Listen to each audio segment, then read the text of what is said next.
እነሆ ኢትዮጵያ ሁለት ነገስታቶችን ይዛ ወደ መንገዷ ብቅ ብላለች። ኢትዮጵያ ላይ የነገሱት ሁለት ንጉሶች እነማን ናቸው? የእነሱስ የስራ ድርሻ ምን ይመስላል የሚለውን በዝርዝር የምናይ ይሆናል። ቪዲዮውን ሰብስክራይብ፣ ሼር፣ ላይክ እያደረጋችሁ ጀምሩ። እንግዲህ እንዳያችሁት እንደሰማችሁትና እንደተመለከታችሁት ሰሞኑን በብዙሃን አንደበትና ልብ ውስጥ መነጋገሪያ የሆነው ለዘመናት ለረጅም ዓመታት በኢትዮጵያ የፍቅር ዙፋን ላይ የነገሰው ቴዎድሮስ ካሳሁን ቴዲ አፍሮ እየተባለ የሚንቆለጳጰሰው በኢትዮጵያ ሕዝብ ውስጥ ነግሶ ለረጅም ዓመታት ሳይንገጫገጭ የቀጠለ ታላቁ ንጉሥ ነው። የኢትዮጵያን የፍቅር ዙፋን የተቆጣጠረ በመሆኑ ምናልባትም 25 ዓመት ከሀያ ብቻ ምን አለፋችሁ ከሀያ በላይ ነው። ለዚህም ነው እንግዲህ ንጉሳችን እየተባለ የሚጠራው ማለት ነው። እንግዲህ ሌላው ደግሞ ታውቁታላችሁ፣ በምርጫ ነው የመጣ ነው ይሉናል፣ መርጣችሁናል፣ ወዳችሁናል ይሉናል። ግን አናት አናታችሁንን በኩርኩምም በድሮንም በክላሽም በዲሽቅም በሞርተርም በመድፍም በጀትም ባላቸው ነገር ሁሉ ከላይ በኩርኩም እያቀመሱን የሚመሩን ታላቁ ንጉሥ አሉ። እነዚህ ሁለቱን እንግዲህ የሚሆናችሁ ታወዳደራላችሁ። ለማንኛውም ሁለት ነገስታት በኢትዮጵያ ዙፋን ላይ ነግሰዋል። ህዝቡ ማንን ይመርጣል? የሚያዋጣውን እሱ ያውቃል። ዓለምም የሚመለከተው ይሆናል ለየትኛው የተሻለ ፍቅር እንዳለው ማለት ነው።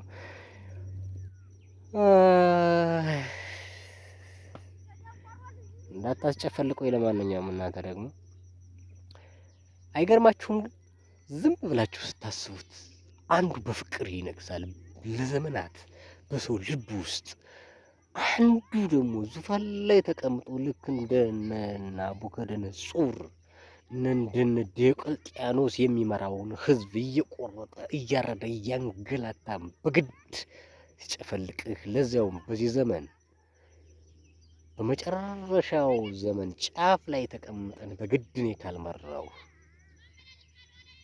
እኔ በግድ ካልመራው የሚለው ነገር አይደለም ትልቁ ጥፋት። የሚመሩበትን መንገድ ቢያስተካክል ራሱ ህዝብ መከተል ይችል ነበር። በዚህ ዘመን የትኛውንም የሰው ልጅ መሸወድ የሚቻልበት ነገር ላይ አይደለንም። በግድም አንበርክከህ ልትቀጥልበትና ልትቆይበት የምትችለው ዙፋን አይኖርም። ምናልባትም ለአጭር ቀን ለተወሰነ ቀን በትግልህ ክንድህ እስኪዝል ድረስ ትቆይበት ይሆናል እንጂ።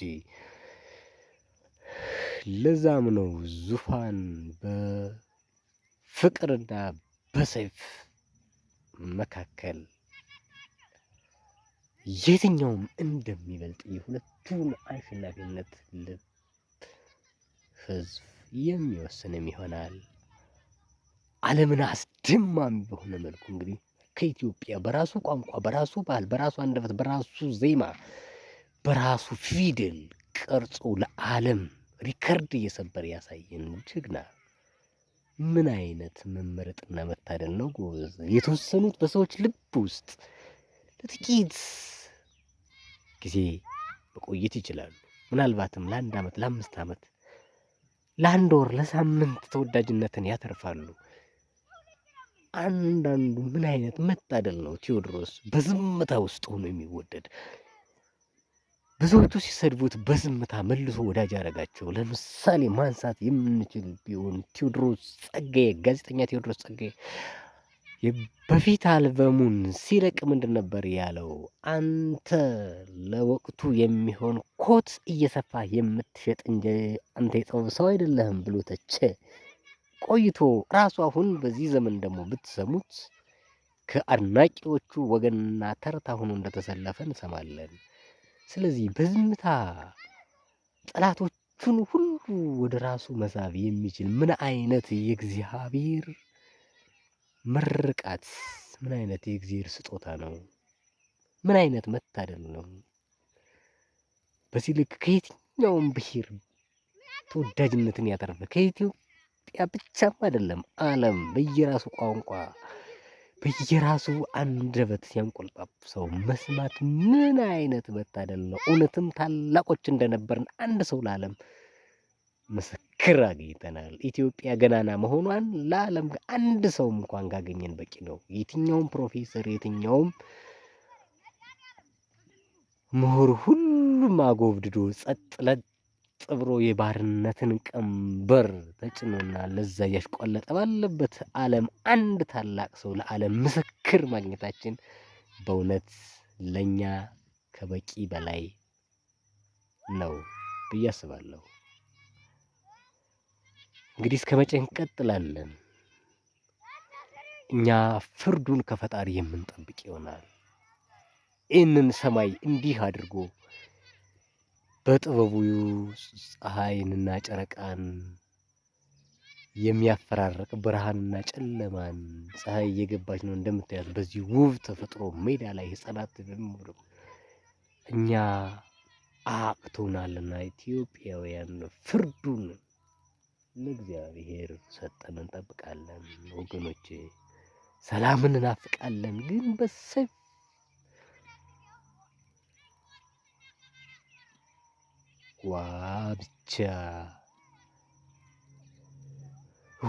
ብቻ አሁን ከምሽቱ 12 ሰዓት ነው። ይሄ ድባብ ደግሞ ምናልባት ከንጋቱ 11 ሰዓት ነው ብሏል አንደኛው ንጉስ ደግሞ ምናልባትም ከምሽቱ 12 ሰዓት ለየትኛው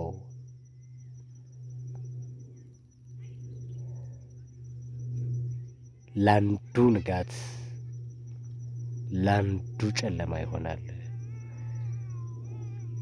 ለሁለት ተቃራኒ ዋልታዎች ተመሳሳይ ነገር አይኖርምና በተመሳሳይ ጫፍ አይገኙምና ለአንዱ ብርሃን ሲወጣ ለአንዱ መጨለሙ አይቀሬ ነው። አንዱ ለአንዱ ንጉስ 11 ሰዓት ነው ካለ ለአንዱ ንጉስ ማለት ከጠዋት 11 ሰዓት ከሆነ ለአንዱ ንጉስ ከምሽት 12 ሰዓት ወይ 11 ሰዓት መሆኑ አይቀሬ ነው። ብቻ የምርጫ ጉዳይ ነው ወገን። በጦርነት ይችን ዓለም እነ አሌክዛንደር ህልማቸውን አላሳኩባትም። እነ ናፖሊዮን ቦናፓርት ያሰቡትን አላሳኩም። አሌክዛንደር ዘግሬት በ33 ዓመቱ ሲቀጭ ከሱ በላይ ኃያልና ጠቢብ ጦር ስልት ታዋቂ ስትራቴጂክ ነዳፊ እዚህ ምድር ላይ አልተከሰተ ይባላል። ሌላው በፍቅር ታላቁ ንጉስ የምድራችን ጥበበኛ ሰው ጠቢቡ ሰለሞን ከኢትዮጵያ ስለ ጥበብ በፍቅር የኛዋን ንግስተ ሳባን ወደ